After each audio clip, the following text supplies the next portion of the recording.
Retour à l'envoyeur. Quand tu craches en l'air, attends-toi à recevoir ta salive dans le visage ou même dans ta bouche.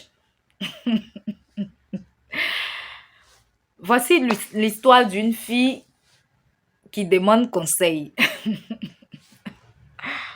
Elle dit qu'elle cherche conseil.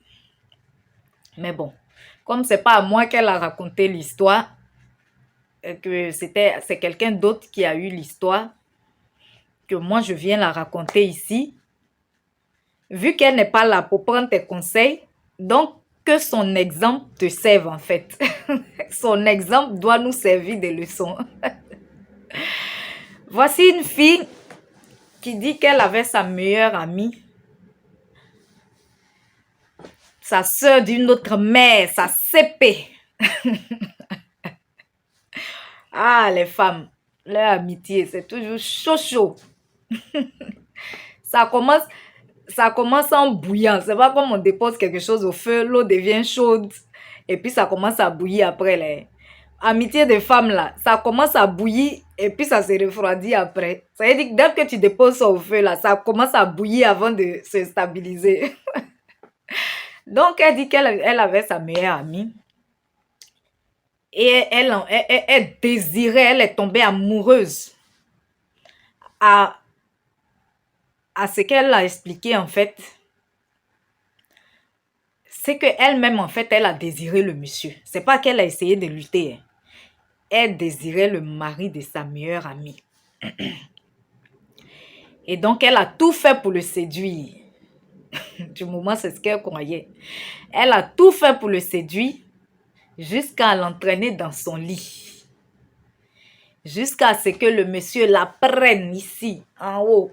Là, les roucascasses. Il a roucascassé jusqu'à... derrière tout ça là, que sa femme n'accepte pas.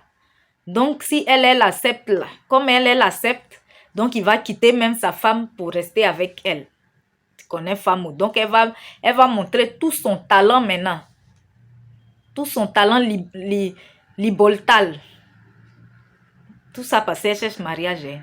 Parce qu'elle veut que le monsieur quitte sa femme pour venir avec elle. Et c'est maintenant, elle va voir que de toutes les façons, elles ne sont pas parentées. Ce n'est qu'une simple amie. Elle n'est que la marraine, elle, la Kiza, la raseuse, l'amante. Elle n'est que l'amie et la marraine de leur enfant. À part ça, c'est tout. Donc, qu'est-ce qu'elle va faire encore si le mari veut la quitter pour venir avec elle? Il a bien limé ça. Dans tous les sens. Sans pitié. Je ne sais pas si c'était pour faire sélection des films là. Je ne sais pas, mais en tout cas, quand même elle décrit là. Quand ils ont fini, elle dit qu'un jour, il y avait tontine sur le couple. Et elle s'y est rendue en bonne hypocrite. Elle a fini de manger le mari de sa copine. Elle va maintenant se jouer les amis. Et quand elle est allée chez eux, son ami et son mari l'ont appelée dans sa chambre, dans leur chambre conjugale. Et voici que son amie à elle, la femme du monsieur, prend son téléphone et lui montre une vidéo. Et laquelle vidéo? Sa vidéo, elle, l'amie, la raseuse, là, l'amante, la Kiza, sa vidéo de tout ce qu'elle a fait avec le mari. Pour dire que je voyais ton petit jeu de vouloir me piquer mon mari. Donc, mon mari et moi, on s'est entendus pour qu'il aille bien te blesser même et qu'il filme pour te menacer même encore après. Et le mari maintenant, pour tout gâter, qui va dire, c'est la raison pour laquelle après la première fois, là, je n'ai même plus voulu te voir une seconde fois. Et la femme qui va dire, sors de nos vies, on ne veut plus jamais entendre parler de toi. Si elle pouvait même demander à la terre de s'effondrer Et puis de rentrer, la terre allait se refermer là. Franchement, elle allait faire ça. Mais bon, comme ce n'était pas possible, avec tout son poids, parce que son poids avait augmenté. Je ne sais pas combien de kilos elle pesait, si c'était 70 ou 50 ou 80 kilos. Mais elle pouvait avoir un poids de 500 kilos comme ça. Peut-être même 1 tonne. Elle a fait son possible, elle s'est levée, elle est partie. Et elle vient demander conseil. Elle se plaint elle aussi. Que comment on peut être aussi vicieux. Elle trouve que c'est le couple qui est vicieux.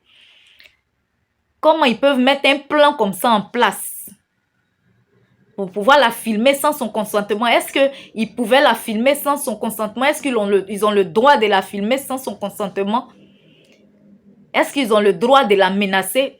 Donc, elle vient chercher conseil. Quand elle partait, elle manigançait le plan de prendre le mari de sa copine.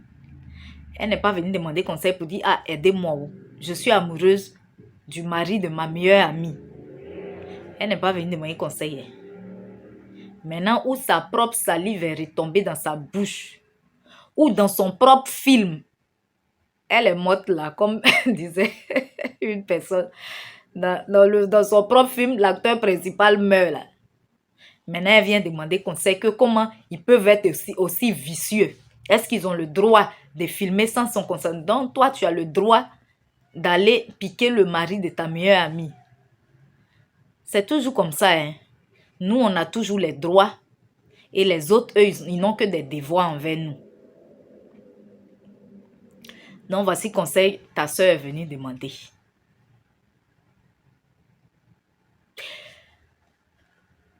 Si je suis à partir d'accord avec ce que le couple a fait, parce que ça montre qu'ils sont soudés. Ils sont complices. Et si tous les couples pouvaient être aussi complices, je pense que ce genre de filles-là n'allait plus exister. Les foyers n'allaient pas être brisés pour un rien comme ça, facilement.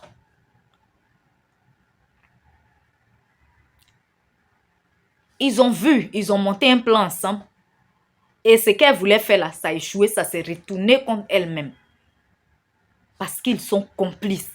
Parce qu'ils s'aiment. Et si plusieurs couples fonctionnaient comme ça, ce genre de filles, les maîtresses et autres là, vraiment leur nombre allait diminuer.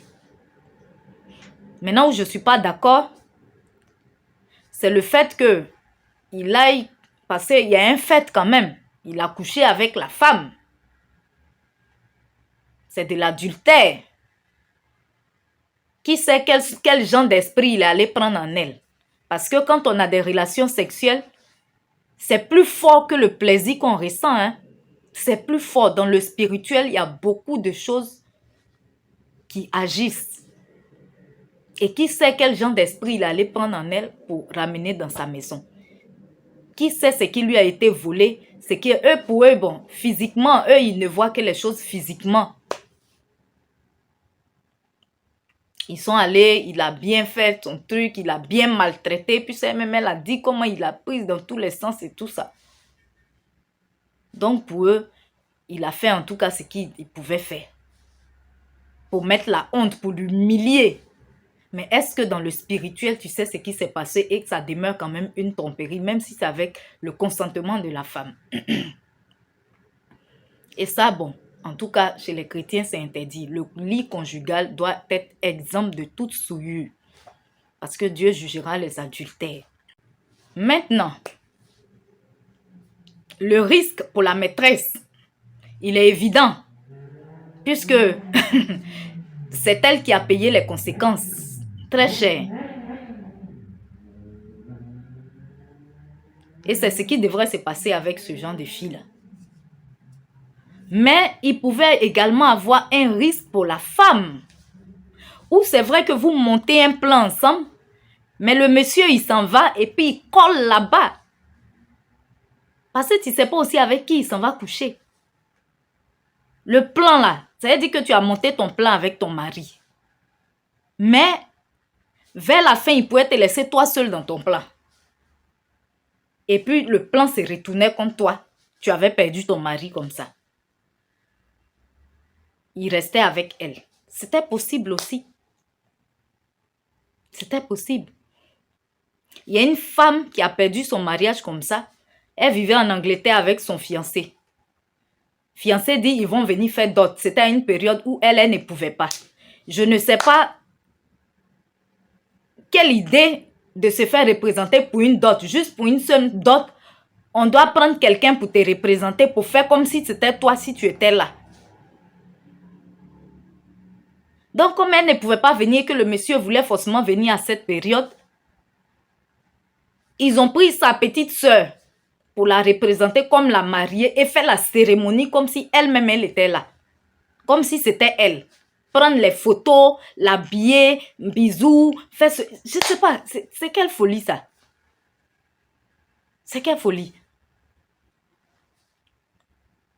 Même d'autres là, même les deux même peuvent ne même pas être là. C'est les familles, c'est maintenant d'autres, on prend ça comme mariage civil. Il y a gâteau, il y a robe même, il y en a qui portent même robe de mariée, robe blanche, tout ça là. Sinon, d'autres même là, les deux familles, famille du monsieur, famille de la femme, vous deux, vous n'avez même pas besoin d'être là. Et dans ça là, le monsieur, d'autres ils ont fait mariage, semblant de trucs qu'ils ont fait, simulation de d'autres ils ont fait là. Finalement, le monsieur est resté avec sa petite soeur, il a laissé la grande soeur. Et il est resté avec sa petite soeur. Je ne vais pas rentrer dans les détails parce que c'est pas ça l'histoire. Donc, madame, tu peux monter un plan avec ton mari pour dire va humilier celle-là, va coucher à elle. Là où il y a le sexe là, faut faire attention, hein. Le sexe là. Même la Bible dit, la Bible nous dit de résister au diable. Tu connais le diable? La Bible dit, on doit lui résister. Ça veut dire quand il vient là, toi aussi tu te places. Et puis lui, il va fuir. Mais on dit devant le sexe là, faut fuir.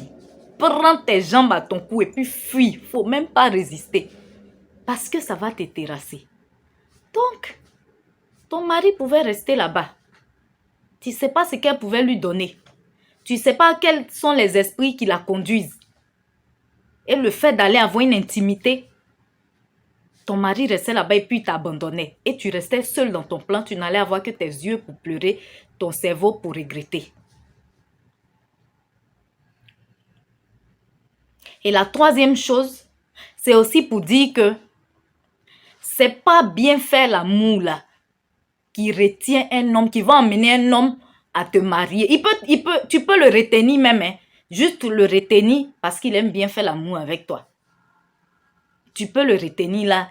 À chaque fois il a envie, il va venir parce que il fait bien l'amour avec toi. Mais c'est pas ce qui va le pousser à te marier.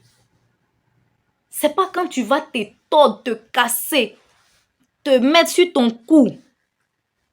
Toutes les trucs. Jusqu'à avoir des coups battus, t'épuiser là. C'est pas ça qui va faire qu'il va dire, veux-tu m'épouser? Non. Tu risques même de devenir son objet sexuel. Sinon, s'il t'a marié là, c'est qu'il t'aime même déjà. Lui-même là, c'est qu'il t'aime. Au-delà de faire l'amour là, il t'aime. Tu es dans son cœur, il te porte dans son cœur. Mais c'est pas parce que tu te coupes bien, tu te tords ici, tu fais ceci, que il va vouloir t'envoyer à la mairie. Donc, mes soeurs, c'est pas ça où. C'est pourquoi la Bible nous dit de fuir l'impudicité. Quand Dieu nous demande de fuir l'impudicité, c'est à cause de nous-mêmes. C'est pas pour lui-même. Sinon, lui, il n'a pas besoin de ça où. Parce que dans ça, là, on prend non seulement ce qui est physique, même déjà, il y a maladie. Et puis, ce qui est spirituel, là, même, c'est encore plus grave. Ce sont des conséquences, même, peut-être, qui vont durer sur plusieurs années, même sur des générations. Les femmes aussi qui sont là, qui ont meilleur ami, elles convoitent au lieu de toi-même chercher. Quelquefois, même, elles ont leur mari, elles ont leur copain. Hein, mais c'est pour leurs camarades là seulement. Elles sont en train de regarder qu'elles veulent. La vie, c'est un choix. Si tu n'aimes pas un homme, tu restes avec lui. Pourquoi? Si tu veux rester aussi un homme, il faut assumer, tu restes bien avec lui. Si tu ne veux pas rester avec lui, tu ne restes pas avec lui. Mais les semblants comme ça, là. Donc, vraiment que chacun apprenne à assumer ses actes et puis apprenons à devenir sage, quoi. À faire des garçons à un sexe, là. Personne ne peut dire qu'il maîtrise ça, qu'il commande ça. L'homme, quand un homme veut de toi sexuellement, là, il est capable même de te dire le soleil, là, lui, il va aller décrocher ça pour venir déposer ça sur ton toit, sur ta maison. Et puis toi, tu es éclairé 24 heures sur 24. La nuit, là, ça ne vient jamais chez toi. Il y a un monsieur qui a dit à une fille, je vais te coudre une villa. Je vais te coudre une villa, tellement il était... Je vais te coudre une villa. C'est pas à moi, ils ont dit ça. Hein. C'est une fille qui connaissait la fille. La fille même qui lui a raconté. La fille, la concernée, a raconté à une fille que je connaissais. Donc, vraiment, apprenons à être sages et puis apprenons surtout à respecter nos corps. C'est un bien précieux que Dieu nous a donné. Donc, nous ne devons pas le donner à n'importe qui pour n'importe quoi. Voilà l'histoire de la fille. Si tu ne peux pas la conseiller, au moins que ça te serve de leçon. Pour éviter aussi de faire son erreur. Si tu étais dans ce cas-là, actuellement, tu es en train de convoiter le mari de quelqu'un. Faut surseoir ça. Il faut arrêter ça. Et puis passe à autre chose. Cherche à voir toi-même pour toi. C'est intéressant quand on ne se cache pas. Quelquefois, on va dire que quand on se cache, il y a l'adrénaline, il y a ça. Ça, c'est le vice. Ça, c'est le vice.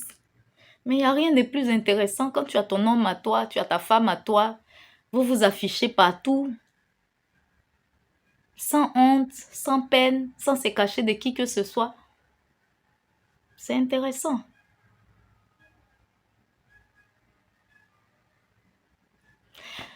Ok, donc les histoires des autres aussi sont faites pour nous enseigner, pour nous faire prendre conscience et puis aussi pour éviter le même genre d'erreur. Femme mariée, garde secret la vie de ton foyer, surtout en ce qui concerne ta vie intime avec ton mari. Car la dame mariée, elle racontait tout à sa copine, jusqu'aux ébats sexuels qu'elle avait avec son mari. Et cette copine a trouvé qu'il serait facile de pouvoir séduire le mari puisqu'elle savait déjà tout de sa vie intime. Aussi, ma sœur, évite d'avoir des relations intimes avec n'importe qui, surtout quand tu n'es pas marié et même quand tu es marié, parce que tu ne connais pas les intentions des gens et tu ne sais pas qui peut te filmer pour aller mettre ta nudité sur les réseaux sociaux.